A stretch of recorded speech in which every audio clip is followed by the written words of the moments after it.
everybody to the 2017 Legacy Gathering. This is the third time I think we've done this.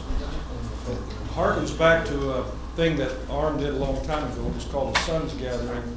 And Apostle Chuck thought, well, we always want to be doing things that encourages newer pastors, younger pastors, or people, maybe people in training for ministry, or people thinking about being in the ministry. And if we are not able to talk you out of it, we want you to continue on. Because if we can talk you out of it, I'm sure the devil can. So we're going to toughen you up by sharing things here with you. But just thought maybe we would take a few moments and kind of go around and introduce. I know there's each ourselves quickly, just your name, where you're from maybe, and go around. We start right here with you guys. I'm Josh Eagleson from Lawrenceville, Illinois. Our church is in Vincent, Indiana, The Edge. Veronica, his wife. Go to the same church. Yes.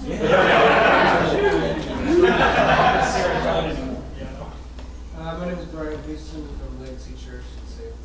I thought he was from Hillsong. My name is Cameron Crawford. I'm from Legacy Church in Salem. I'm Eli Nicholson. I'm from Legacy Church in Salem, Indiana.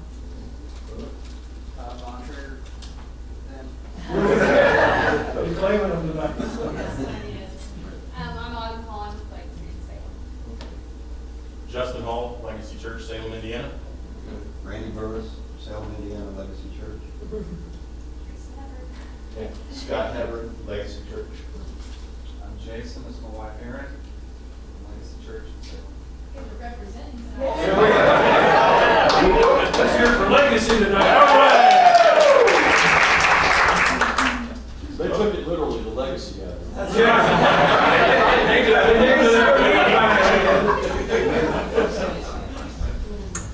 I'm Sam Hopwood. I'm from Turning Point Church. I'm Scott speaking, Indiana. Now, he's not originally from Scott County, Indiana. Where are you from? Eastern Kentucky. No. I'm originally from the UK. From the UK, okay. I believe that. Dan Dyer And Melanie. and Melanie and Arm and whosoever will full gospel and High Point Community Church. Amen. I'm Jocelyn, and we are from Degger, and whosoever what? And who's from? This is Superman right here. Thank you. Tony Kimbrell's my wife Allison, daughter Tori, daughter Catherine. We're from Agape Community Church in Hamilton, or Tell City, Indiana. Very good, very good. Jonathan and Madeline Nichols, and we're from Whosoever Will Church out of the great town of Duggar, Indiana. Let us hear from Doug. You want to go? Jake Ablehart, Saginaw, Michigan, ARM, Right. Chip Langley, whosoever will, Duggar, Indiana. Okay. Chris Jonesmeyer, Scottsboro, Eastern Church. Jennifer Hansmeier. You're with him. Very good. Aaron Hayes, Frustration. Okay. Richard Johnson, Christian Formation Ministries in New Albany. And I'm Dawn, I'm with him. Okay. I'm with her. I'm Sarah Hausman, and I'm with him. Happily so. I'm happy anyway. Which one of you is? At least one of us is happy. Caleb and Marley Lay from Restoration. The lead pastors, thank you very much.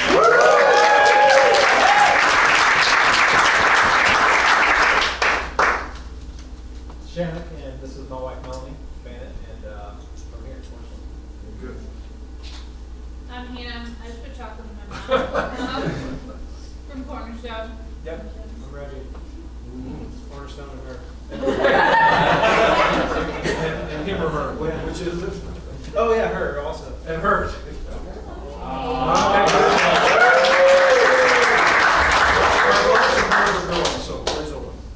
I'm Corey from Cornerstone. I'm with him.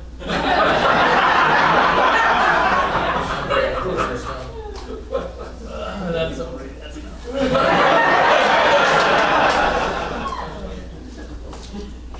My name's Tia Darren, and I'm from Cornerstone. Everybody's here tonight. So, pray, and then Bridge is going to come, and we're going to spend some great time worshiping the great God. Yeah. So, Father, in the name of Jesus, we want to thank you tonight for all the ways that you have blessed us. We thank you that there is such a thing as the church, that there is such a thing as a calling, that there is such a thing as the Apostle Paul said, that you counted us worthy and you put us in your service. Lord, we're here tonight, Father. We want to seek to excel in the things that we do. So we're praying for a spirit of excellence to come upon our life in some new way, or some revelation that is needed to catapult us into some new place, Father, where we can be effective and more effective all the time of serving you and seeing the kingdom of God be expanded in the earth. We just want to thank you tonight for all this, and we ask your blessing. We thank you for your presence. We want to worship you now. As we just stand, everybody just stand. We're going to worship the Lord together. Pray in Jesus' name. Amen. So as we always do every year at this, I love to teach a new song, just because, for one, the Bible says it's good to do that from time to time. And also, I'd just like to have a song that if you guys like it, you can take it back, and if not, you can not take it back. But yeah, so can I just teach you the chorus real fast? And then we can hopefully know that part, and then we can sing the rest together. Cool?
sing that one of two ways, and both are fine.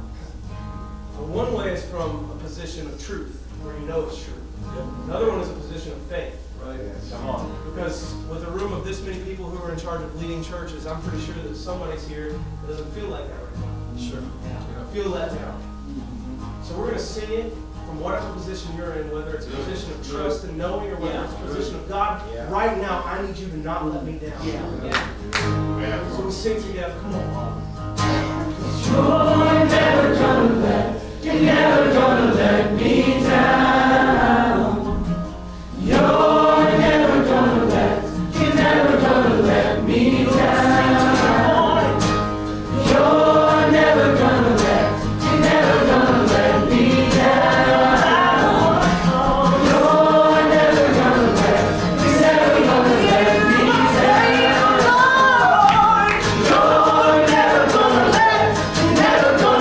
me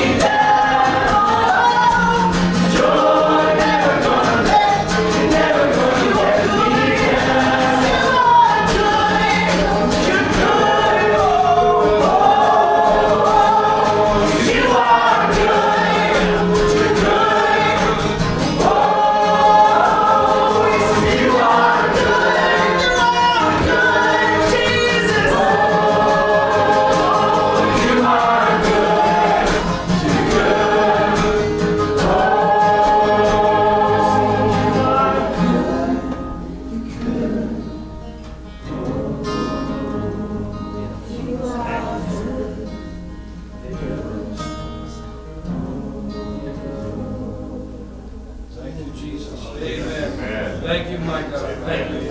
What a faithful God. What a faithful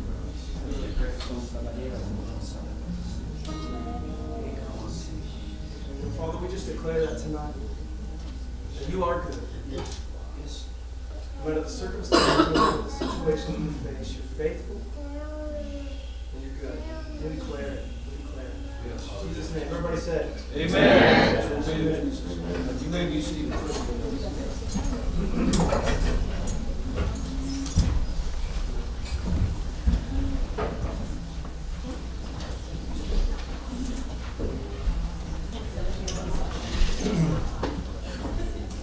We are, this year we've come up with some thoughts about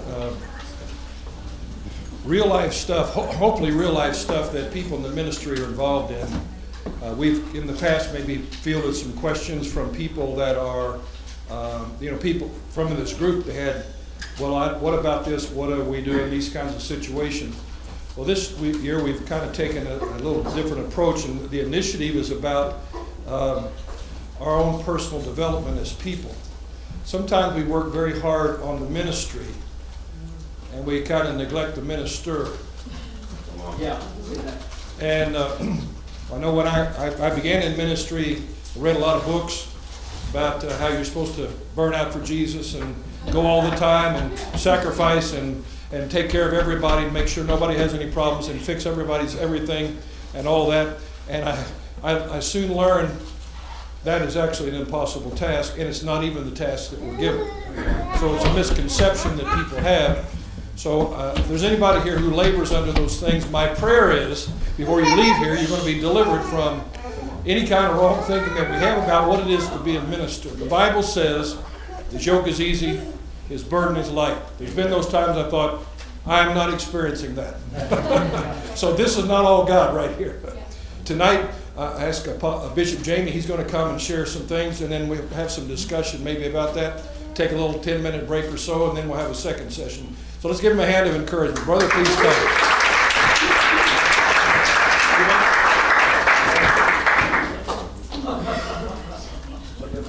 Thank you. I appreciate it. Good evening, everybody. And it is always good to be with our ARM family, and always enjoy when we're able to come together. And I was given this assignment, and it actually really fit perfect, because in this season of life, Apostle Dan and I were talking on the phone it was yesterday, wasn't it? I don't know. All these days run together, man. But about how Apostle Ken Gill, who has spoken here for us a few times, he's come up with 13 major transitions that every human goes through in their life. And we were talking about how how so many of there's not a lot of help along the way. I remember during the conference, sat down with at one of the meals with Danny and Sherry Silk, and I said, no one's wrote a book about all the different stages of marriage. It's when you're first married, you need premarital counseling, and everything's just wonderful. And for the first year or 2 or 3 before babies come, you're just running around humping like little bunnies. Anyway, just sorry, I just don't know how else to say stuff. You're just, life is just good, man. You can't get enough of each other. And then a bunny comes, and now is in between you. And that's a huge transition. And then that little bunny goes to school, and it's a huge transition. And then they drive, it's a huge transition. And then they get out of the house, huge transition. Then menopause. Hallelujah. If no one else needs counseling for that, we men need counseling for that. We need to know how to respond during those, because that's real stuff, guys. I mean, it's real, it's raw, and sometimes it's almost like the church world has made us just fake it till we make it. It's like you really can't be honest about these issues a lot of times, because you got to act all holy and all spiritual all the time, and rather than just really understanding, what? Man, there's some real stuff that we deal with on a daily basis. That's practical stuff. There's also spiritual stuff that we deal with. But if we're honest, most of the church world, we've been taught what to do with the spiritual. And a lot of times we've not been taught what to do with the natural. And probably more than 70% of ministry is natural. You have to deal with people. That's a good place for an amen. And most of the time, people don't teach you how to deal with people. No problem tangling with a demon. You ain't just cast a demon out. It's just not as easy to cast out people. It's just not. I mean, so when you're dealing with difficult situations, how do we respond during all of these things? And so I just jotted a few notes. Now I'm going to share a few things from my heart. Also, just kind of a season that I'm also right in the middle of also.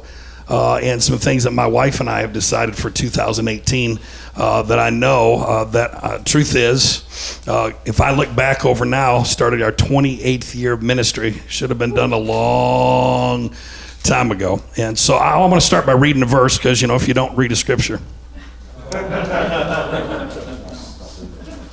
y'all are still stuck on the bunny thing. I can see it. Yeah. And 3 John 2 through 4 says this.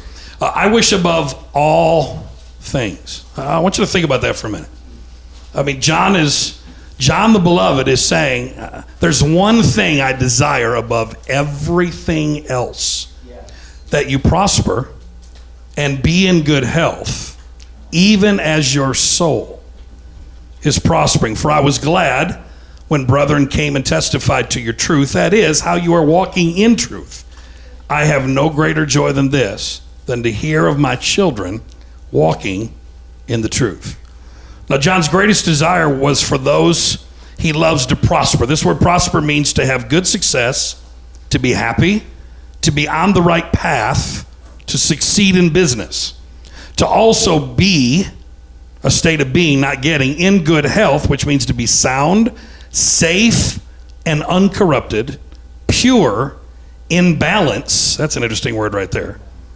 In working order, and this comes from the English word hygiene, which means to be free from debilitation or handicap and functioning holistically with all parts working together soundly.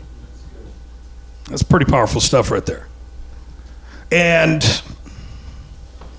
even as your soul, mind, will, and emotions is in balance, sound, safe, uncorrupted, pure, and in working order, is prospering, happy, successful, on the right path, and succeeding in all of your business, personal, family, ministry, etc. John's saying, you know what? My main concern is for your personal development. He's like, my main concern, I mean, you think John could say, I wish above everything else that you have great faith. I wish above everything else that you understand grace. I wish above everything else that you get a comprehension of his love. He said, what I wish above everything else is that you get what's going on inside of you in order, so that then is what is going on outside of you, it's not going to destroy you. I mean, let's be extremely honest. I love the story about Jesus getting in the boat. And Jesus is at the back of the boat and he's sleeping while everyone else is freaking out. They're bailing themselves out. I love the King James, Master, carest thou not that we perish. Like, God, I'm freaking out here. Don't you see what I'm going through? Don't you see what's going on in my family? Don't you see what's going on in our ministry? Don't you see what's going on in me? Don't you see what's going on in our nation? And he's asleep. He's at perfect rest. Why? Because he learned to be safe, in balance, and be at rest between his ears. That's why, Jesus, I believe Jesus' real death actually wasn't the cross. His real death was Gethsemane. Because when he said, not my will, but your will be done, the Greek there literally says, I lay down my soul. Yeah. In other words, I'm in this situation, I'm not going to let my soul rule how I feel, how I do these things. I'm laying down my life right here. And then for the joy that was set before me, endured the cross. That was a whole other thing, because the Father gave him a glimpse of what was coming. He's like, man, I can handle that because I've got to deal with what's going on in here. Then what's going on out here is not going to destroy me. I love the Apostle Paul. Probably one of my favorite passages in the book of Acts is, Paul is brought before King Agrippa, and he's been in an inner prison for months. I mean, he's drenched in his own urine and poo, and I mean he's nasty. He smells nasty. His life isn't real pleasant at that moment. And he comes before the king, and the king says, "What you got to say, Paul?" He says, "I think myself happy this day." Notice he doesn't say, "I feel happy." I guarantee you he wasn't feeling real happy. When you're laying in your own feces, you're not feeling real happy at that moment. That's a little bit of a miserable situation. But what he said is, you know what? You look free sitting here on a throne with your long robes and everything is flowing. The truth is, I'm actually the free one and you're actually the bound one. Because the freedom has to do with what's going on here. I can almost see that that's where Paul began to write. Think on things which are pure and lovely, things which are praiseworthy, things which are things of a good report. Set your mind on things above. Because the biggest struggle, a lot of times in our lives, is not out here. It's stuff that's going on inside of us that, if we're honest, a lot of times we don't talk about. We're afraid to be transparent enough a lot of times with other people because we have fears. Because you know what? If you're an extremely confident person and you want your confidence to kick to the curb, just pastor a church. I mean, it won't be but a few months and someone's going to complain about something you did. They're not going to like something you said. You're going to have, someone's going to say, we got to have a meeting, and, you break out in hives because normally what that means. It's just normally not something pretty. I mean, it's part of what we deal with in ministry. I really believe a lot of times, I'd almost rather talk someone out of it than talk someone into it. Because the truth is, anybody that feels a call to ministry, they need to know what this stuff is really about, let alone the spiritual side, where you're dealing with demonic forces that want nothing to do but just your demise and your exposure and all of your issues and everything else. And so, I think we've got to come to a place, and I want to say this at the beginning. I'm going to share a little bit of my journey, but I don't want what I say. I want you to hear the principle of what I say and not the exactness of the law, because what your development is going to be very different than mine. Things that I have a maybe personal desire or conviction about, you can take parts of it, but it might not be anything that you can do. I for 27 years have read 3 to 4 books a month. Okay, I'm not going to put that on a lot of people. A lot of people don't even like to read. They're like, if I get 1 a year, I'm doing good. All right. That's just me. That's part of my personal. I've always loved to do that. But 1 a quarter. They that read succeed. Readers are leaders. Just,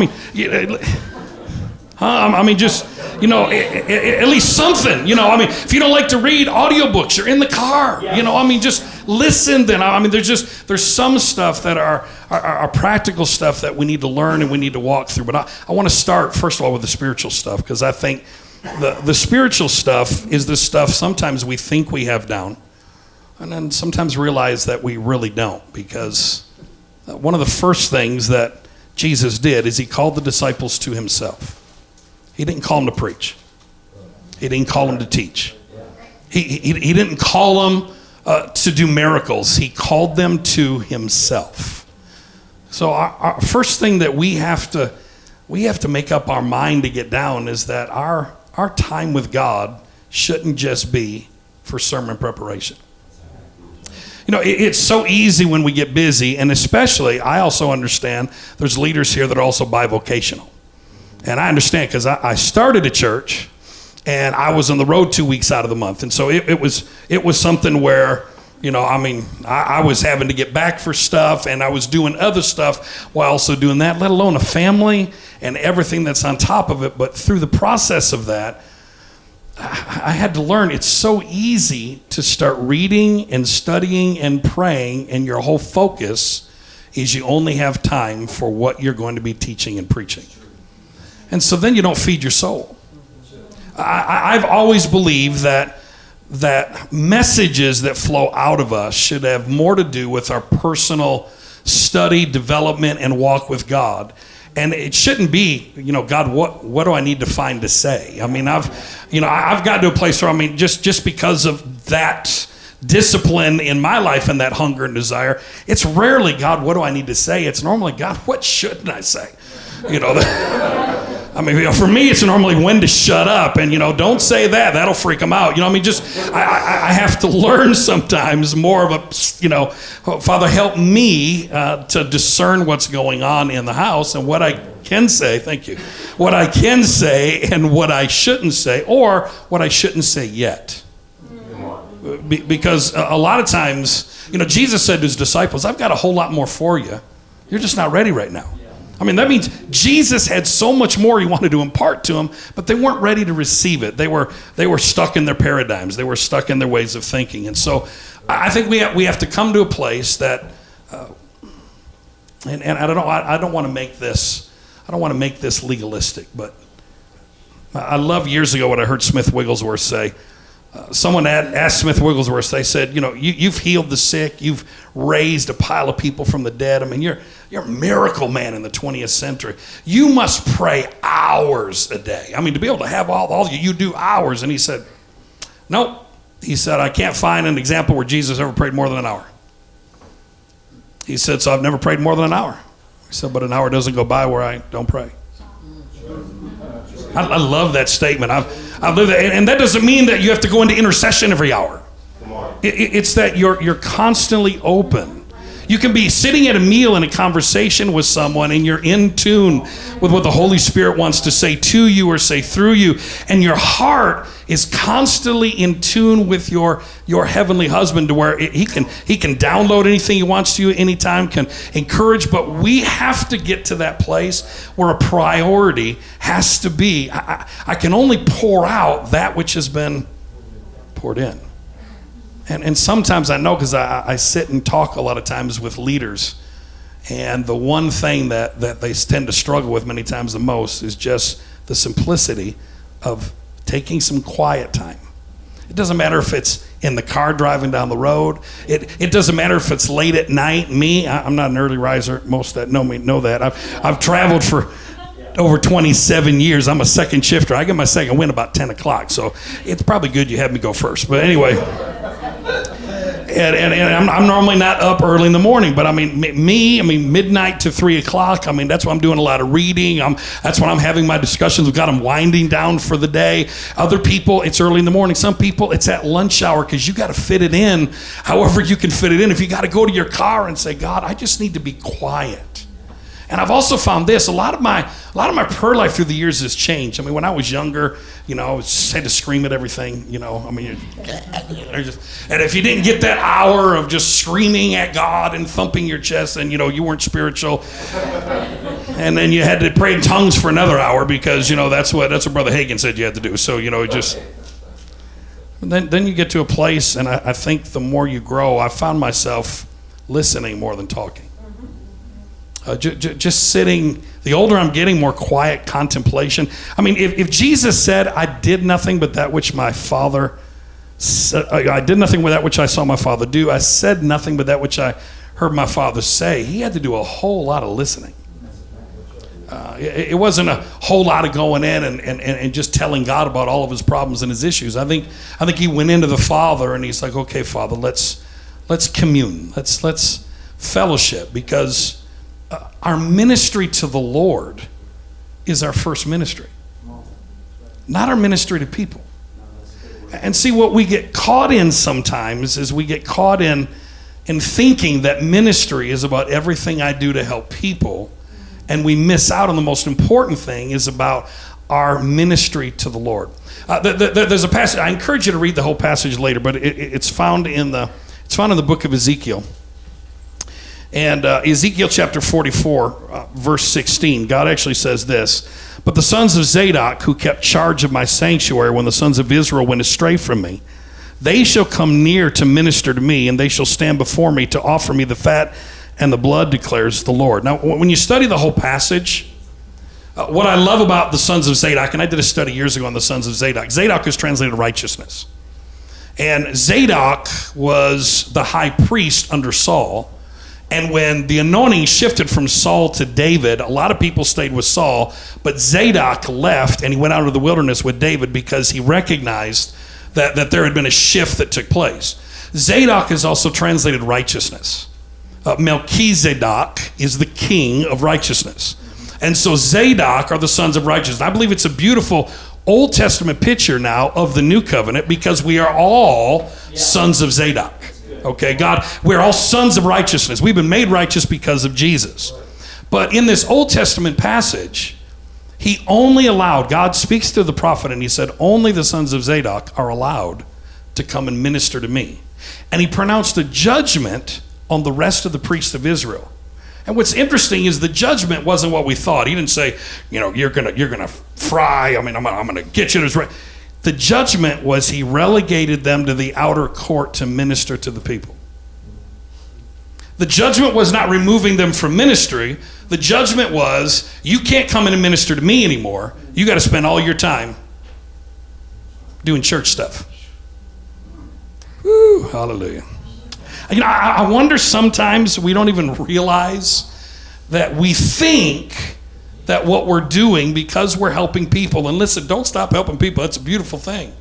But as leaders, there's got to be an overflow of what starts first of all in our ministry to the Lord. It's learning to feed him also as he desires to feed us, because according to Psalm 55, God said, if I were hungry, I wouldn't tell you. Listen, God gets hungry.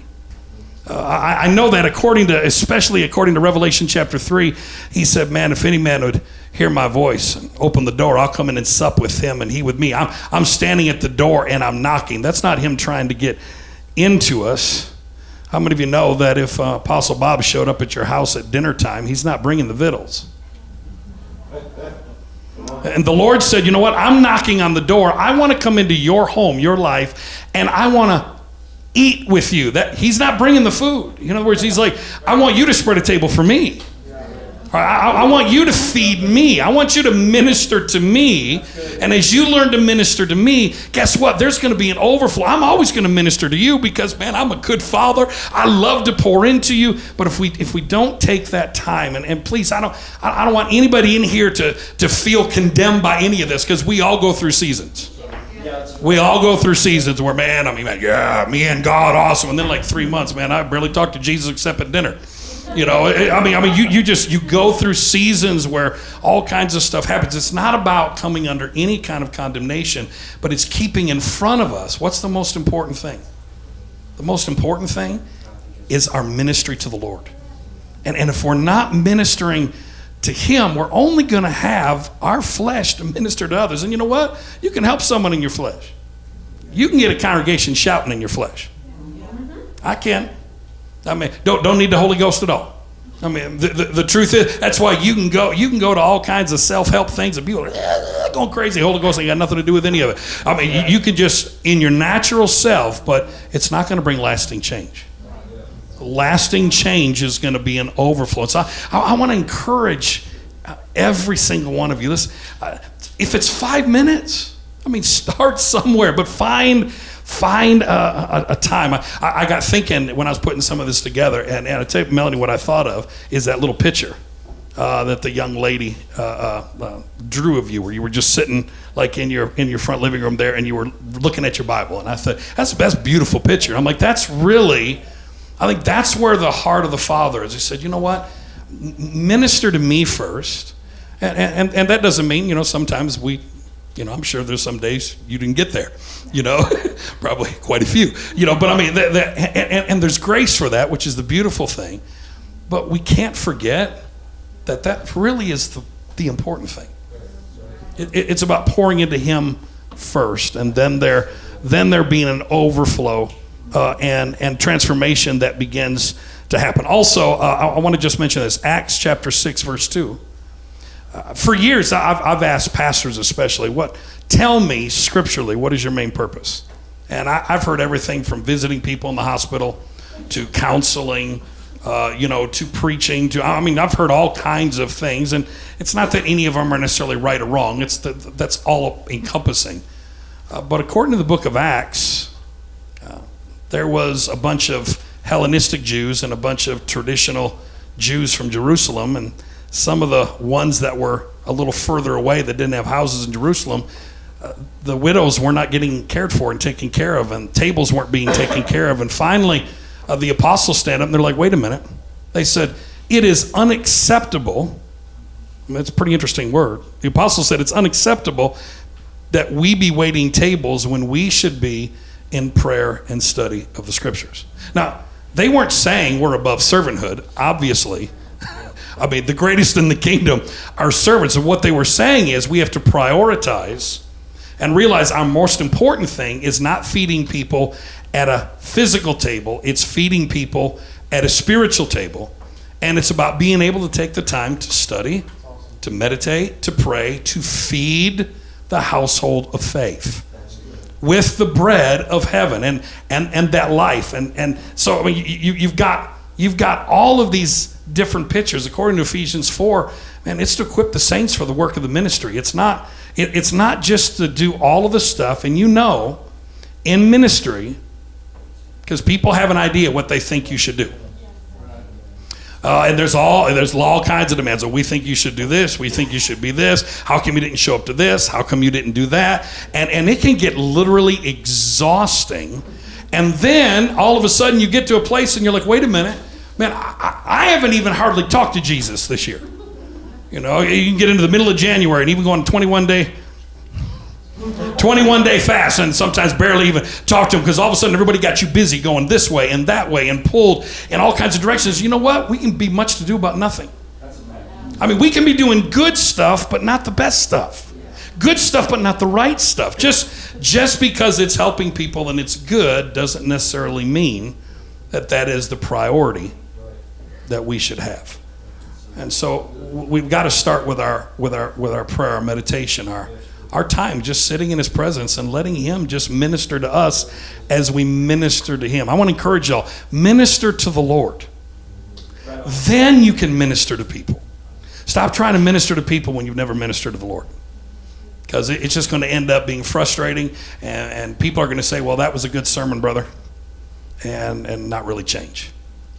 Secondly, there also needs to be not only meditation and prayer, but study, reading.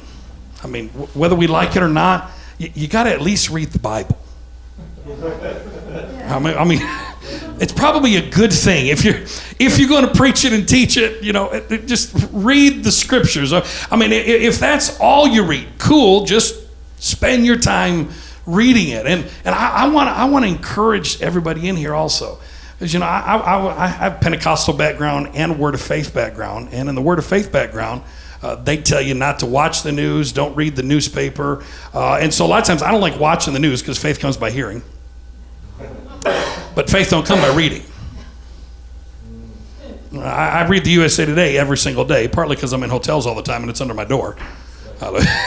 That helps. But if it's not under my door, I go online because I have a subscription because I need to know what's going on in my world so I can be relevant. I've been around so many preachers. I don't read none of that negativity. I don't let none of that negativity in my life. So you don't have a clue what's going on in the world. So, you just stick your head in the sand, just you and Jesus. And so you have no idea what's going on at the Grammys. You have no idea what's going on at the Emmys. You have no idea the culture of the world that is around us. I mean, how relevant? Anyway, it's getting quiet in here all of a sudden. I mean, read some stuff, man. It's healthy to know what's going on around the world. Just don't sit in front of MSNBC, CNN, and Fox News all night long. Because then all you're going to do is the world's getting worse. It's going to hell in a handbasket. Oh, gosh, help us. I mean, it's just going to wear you all out. But you can read something, and you can learn to decipher it. Also, read stuff on leadership. Read stuff on theology. Read something that just ministers to your soul. It could be a novel. Just stay away from Harlequin. Anyway, but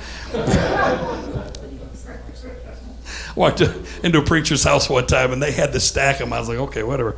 Hallelujah. Feed your soul with things that you enjoy, and it doesn't have to all be Christian. Read. I mean, there's some amazing things that you get from secular authors that rock your world. I mean, I once every couple of years, and I encourage the folks over in Legacy the last couple of nights in Salem, read Dale Carnegie's How to Win Friends and Influence People. I try to read it once every couple of years. I mean, it's like the granddaddy of just, all of the self-help gurus and everything else. But I mean, it's great. It's a free download, for heaven's sakes. I mean, it'll help you with how to deal with some crazy people. All right, and it'll help you how you respond to them. Just simple things. Also, read something you disagree with. Until you get challenged to think in different arenas.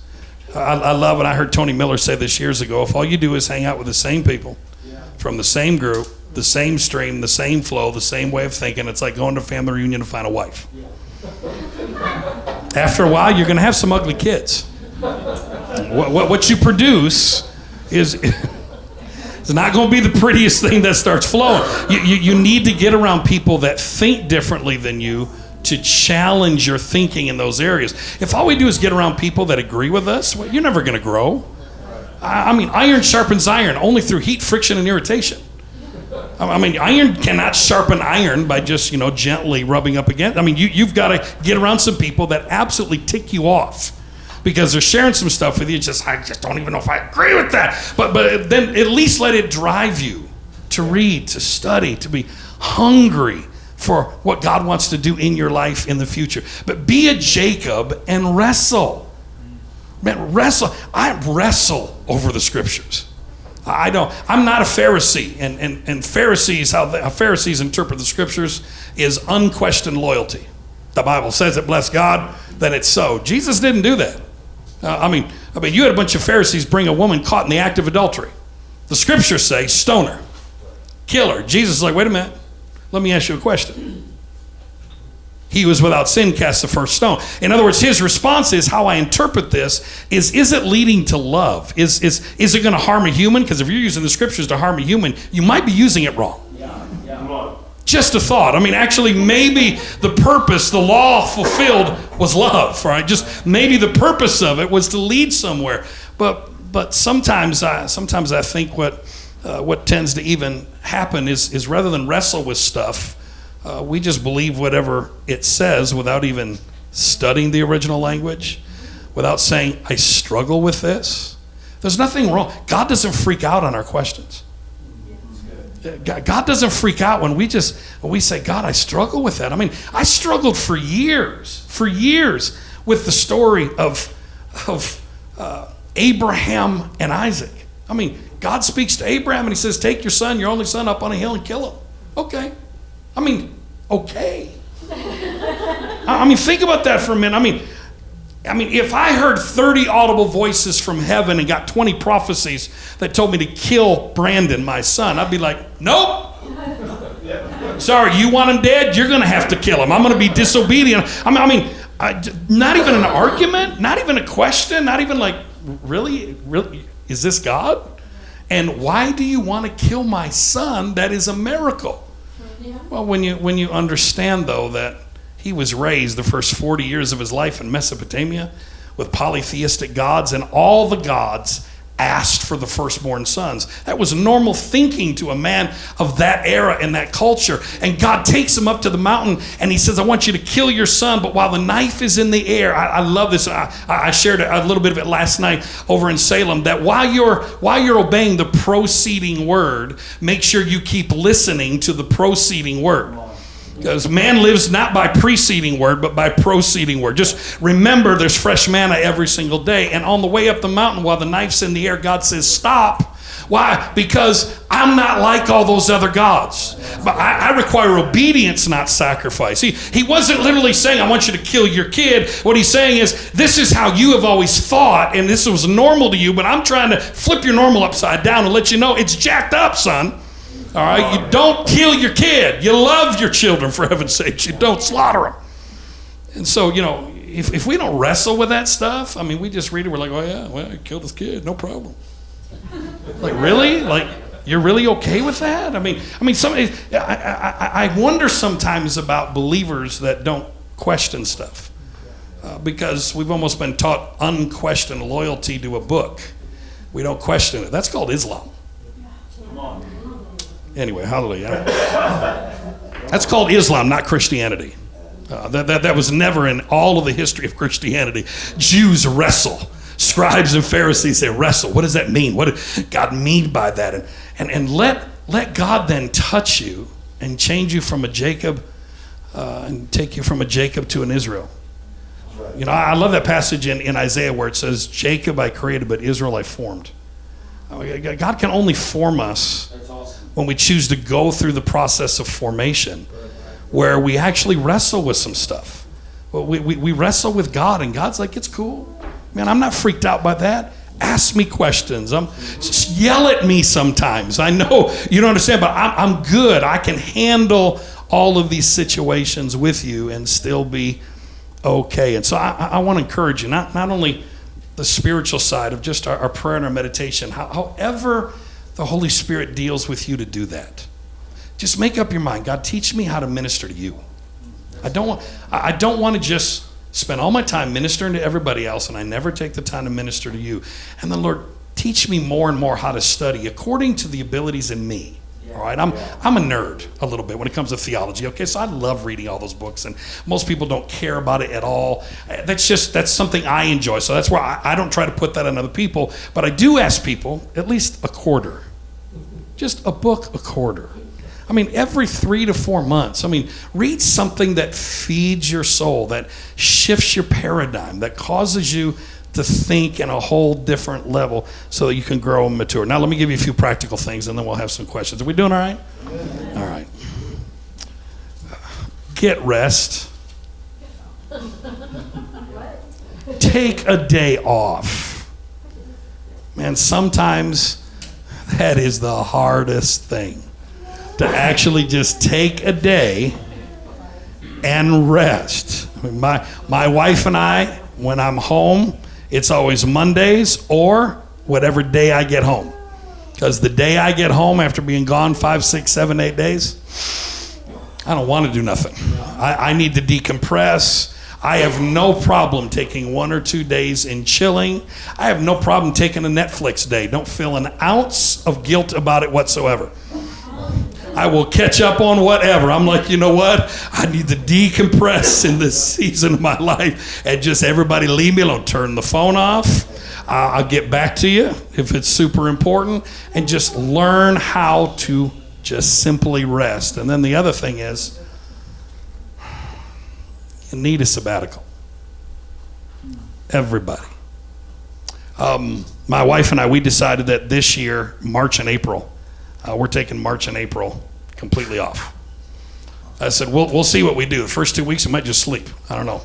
just decompress, just watch TV. I don't know. But then we're like, you know what? For our health, I hit 50 this year, and all of a sudden I started needing some high blood pressure medicine and other stuff. And I said, you know what? I'm never home for 21 days to make a habit. And I said, we've got to take this time physically for ourselves. We need to take it mentally for ourselves. And the truth is, it should have been once every 8 years, at least. Because the emotional side of stuff you deal with in ministry. I mean, we don't even realize sometimes, I think, how we carry stuff. Because when you get betrayed on a regular basis, you get misunderstood, you get lied about. You have people that come in and people that go out, and you can act tough like, whatever, let the door hit you on the way out. I mean, I've heard preachers say that for years. The truth is, if you really care, and I know most everybody in here, and I know you do, when you really care, it does affect your heart. It absolutely affects it. And I love, and I've taught this now for years, but the first time I heard it, I'm pretty sure it was Apostle Tony that shared it in Denver one time. But he said, there's 3 types of people that come through your ministry in your life. There's sojourners. Those are people that are passing through. I mean, sometimes you can just tell. There's some people come in your life, they're there for 2 weeks. Man, we love this church. We're going to be here the rest of our lives. And you're like, all right, they're passing through. They're probably not going to be around real long. And so everyone that came to Jesus, he gave them his hand. He blessed everybody. Jesus blessed the multitudes. Everybody that came to him, he gave them his hand of blessing. But then there's students. Students come into your life and they want what's in your head. They want your information. They want to learn from you. They want to grow. And so you give them not only your hand, but you also give them what's in your head. But then there's sons. And sons want your heart. The problem is when you give your heart to sojourners and students. Because you can function in ministry with calloused hands, but you can't function with a calloused heart.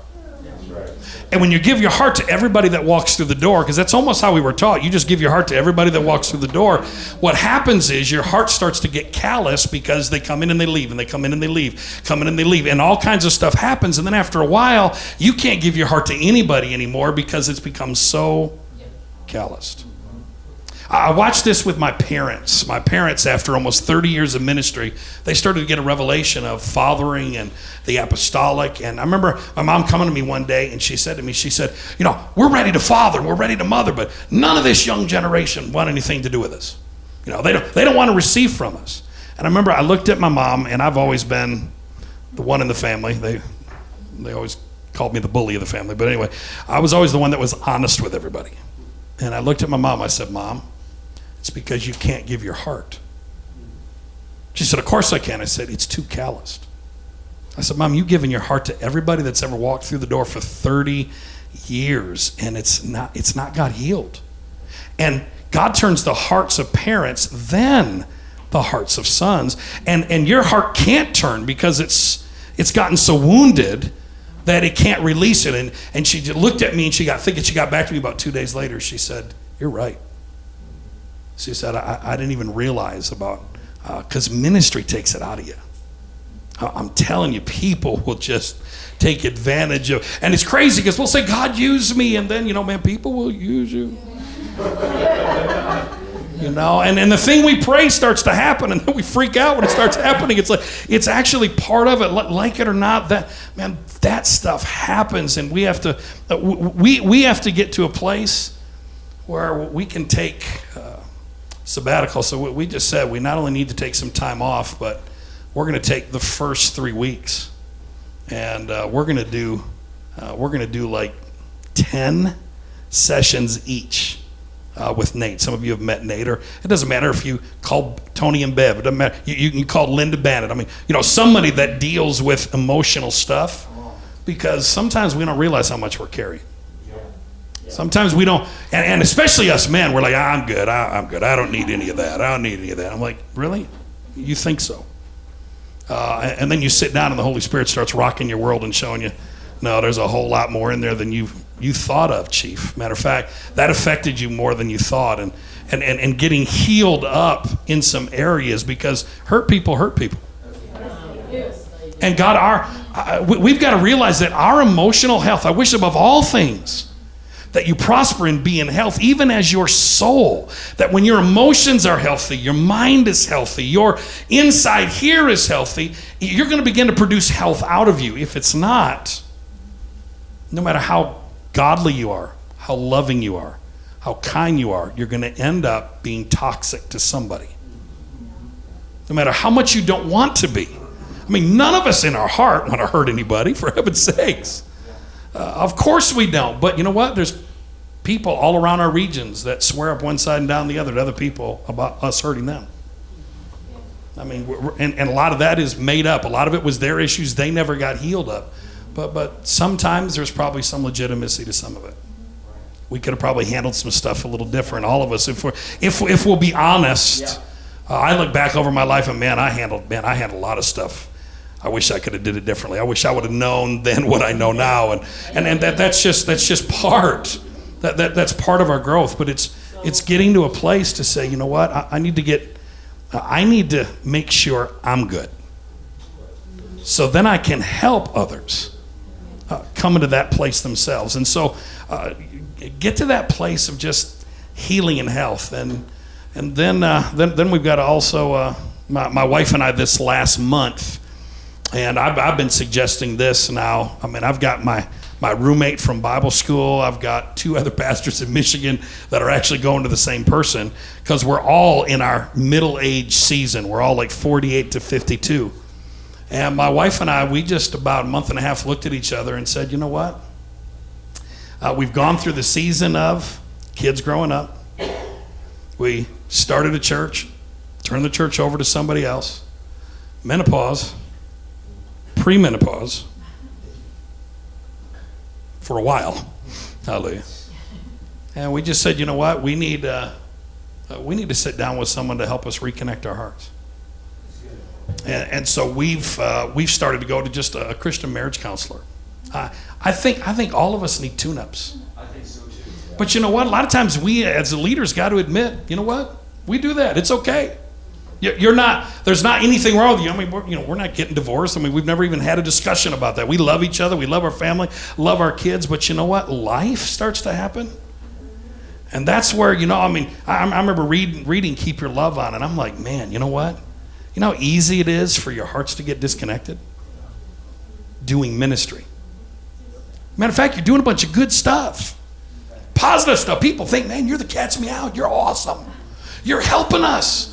But then, there can be a disconnect.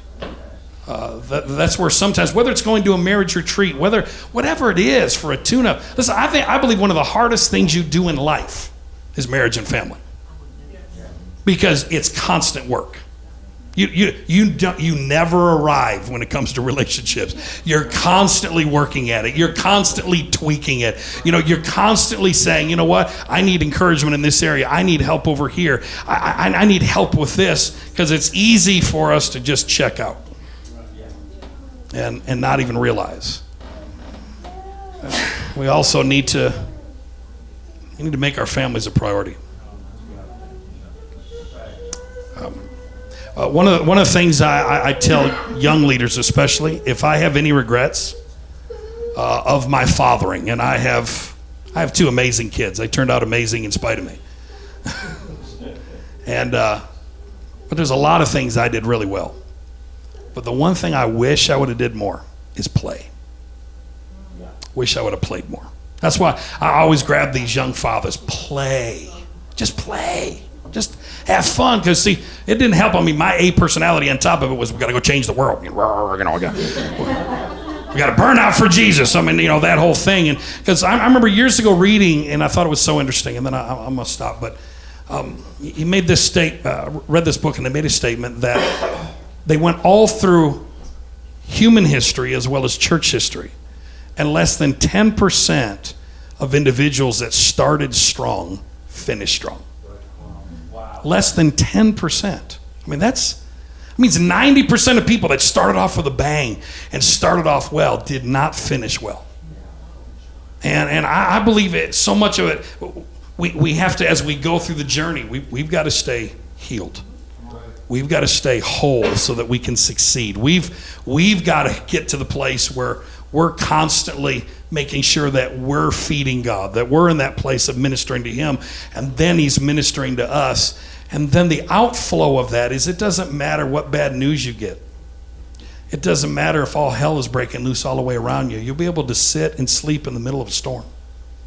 And you'll be able to rest and be at peace. Because there's peace in here. You can be Paul and say, I think myself happy this day.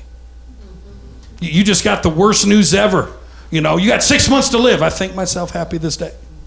I mean, normally someone would look at that and say, what manner of man is this? What kind of person is happy when they just got bad news? Someone who is at peace in here. It is coming to those places in our life where family's a priority, God's our priority. My father was taught, he was ordained in 1966.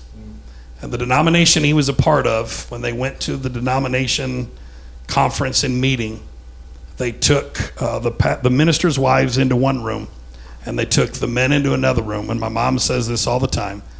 The bishop or superintendent's wife got up in front of all the pastors' wives and said, now this is the priority of your husband. Number one, it's God. Number two, it's the church. Number three is you and your kids. So my mother, a year and a half later, had a nervous breakdown. Literal nervous breakdown. She was jumped in the car up in northern Michigan, and they lived about a mile from Lake Huron. She jumped in the car, and she was on her way to drive herself into the lake. And my dad was able to jump through the car and turn off the keys and pull him away from her. And she literally, for a year and a half, she'll tell you, she felt nothing. No emotions, no nothing. And she said the only thing that healed her, she heard a preacher say one time, David in the Psalms says, God sent his word and healed me. And she started reading the scriptures out loud to herself for over a year and a half, and all of a sudden one day she was healed. But that's what ministry can do to you. And if we don't, if it's not happened to you yet, just wait. You'll be like, hey man, things have been going good. I don't know what you're talking about. Just it's like I say to young guys all the time, like, man, it's the way it is. I say, talk to me in 10 years. We'll have a discussion a few years from now, and then we'll see, because we all go into this thing, man, and we're idealistic, and we're going to change the world, and all this is good, and then, man, you start dealing with people issues and problems, and it gets heavy, and we've just got to. I think we first of all just one thing I'm grateful for is I believe that the relationships in ARM. And I believe when you have a culture where, first of all, we can admit this stuff to each other without getting kicked to the curb. I mean, to where you have a group of people that not only understand what you're going through, but they're not going to judge you for it. And they're going to say, listen, man, been there, done that, got the t-shirt. Let me pray with you. Let me help you. That's a part, because in the past, a lot of times, it was fake it till you make it.